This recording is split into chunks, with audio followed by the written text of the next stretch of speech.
दोस्तों आप अक्सर सोचते होंगे कि सरकार अगर अनलिमिटेड पैसा छाप दे तो इस देश की गरीबी दूर हो जाएगी, सभी अमीर हो जाएंगे और इस देश में गरीबी से कोई भूखा नहीं सोएगा। अब आपको मैं बता दूं कि जिम्बाब्वे देश के गवर्नमेंट ने सेम यही डिसीजन लिया था कि वो अनलिमिटेड पैसा छापकर अपने सारे कर्ज को चुका देगा और सारे देश अमीर कर देगा। लेकिन जब उन्होंने ऐसा किया तो अब आप उस समय की तस्वीर को देखिए। अब आप ये सोच रहे होंगे कि वहाँ पर तो बच्चा अमीर हो गया, लेकिन शायद आपको यह बात नहीं पता है कि बच्चा इतने सारे पैसे से सिर्फ एक ब्रेड का पैकेट खरीदने जा रहा है।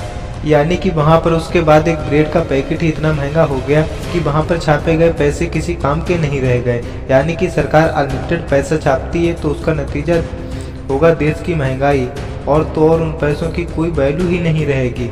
अब दोस्तों आपके मन में भी यह सवाल आ रहा होगा कि आखिर पैसों को सरकार छापती कैसे है। तो चलिए आज की इस वीडियो में हम आपको यह बताते हैं कि सरकार इतने सारे नोटों को कैसे छापती है। लेकिन उससे पहले अगर आप इस चैनल पर नए हो तो चैनल को सब्सक्राइब करके बेल आइकन को दबाना ना भूलें। तो चलिए शुरू करते हैं आज की इस वीडियो को। तो सबसे पहले फैक्ट्री में कॉटन के बड़े बड़े बंडल्स आते हैं और अब इन बड़े बड़े ब्लॉक्स को अच्छे से मिक्स कर दिया जाता है और फिर इसे पानी के ड्रम में डाला जाता है ताकि इससे बनने वाले नोट में जान आ जाए। अब उसमें सारे पानी को निकालने के बाद उसे एक मशीन में डाला जाता है जो कि सारे मिक्स को दबा दबा कर पेपर बना देता है। अब दोस्तों आपने देखा होगा इंडियन करेंसी पर गांधी जी का वाटरमार्क होता है और यही वाटरमार्क करेंसी में सबसे पहले बनाया जाता है। अब उस पेपर का सैंपल इंफेक्शन टीम ले जाती है ताकि वो चेक कर सके कि कोई गलती तो नहीं हो रही है। अब उस बड़े बड़े रोल को 3 हिस्सों में काट दिया जाता है जिससे उन्हें आगे का काम इजी रहे। दोस्तों आपने देखा होगा कि नोटों पर होलोग्राम लगा होता है जिसे हम तार भी कहते हैं और ये हर नोट में अलग अलग रंग की होती है और ये होलोग्राम भी वाटरमार्क के बाद नोट पर लगा दिया जाता है। अब इसके बाद पेपर को विजुअल इंफेक्शन होता है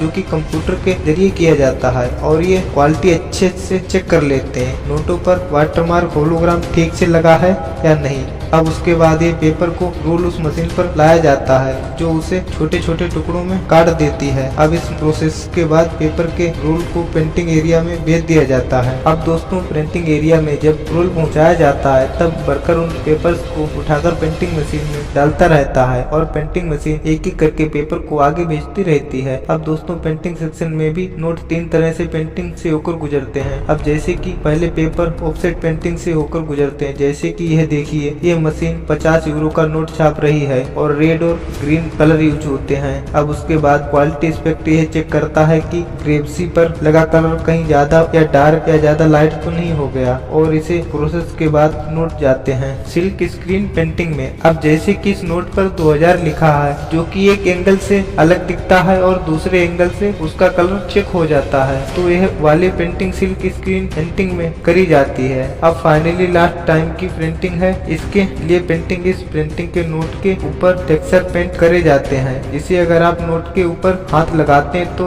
उसको पता चलता है कि कुछ लिखा गया है और इस तरह से टेक्सचर इंटेलॉजियो प्रिंटिंग में लाए जाते हैं। अब प्रिंटिंग के बाद नोटों की कटिंग मशीन में भेजा जाता है जहाँ पर नोटों को पेपर साइजेस में काट दिया जाता है और फिर वो नोट पैकिंग के बाद बड़े बड़े कंटेनर्स में भेजकर अलग अलग बैंक में भेज दिए जाते हैं और जो नोट यहाँ पर खराब हो जाते हैं उन्हें आगे RBI के पास भेज दिया जाता है और उन्हें दोबारा से उतने ही नोट तैयार करके दे दिए जाते हैं। तो दोस्तों मैं आप लोगों से यह आशा करता हूँ कि आप लोगों को यह वीडियो अच्छी लगी होगी। अगर यह वीडियो अच्छी लगी तो वीडियो को लाइक करो और ऐसी अमेजिंग वीडियो देखने के लिए हमारे चैनल को सब्सक्राइब करो।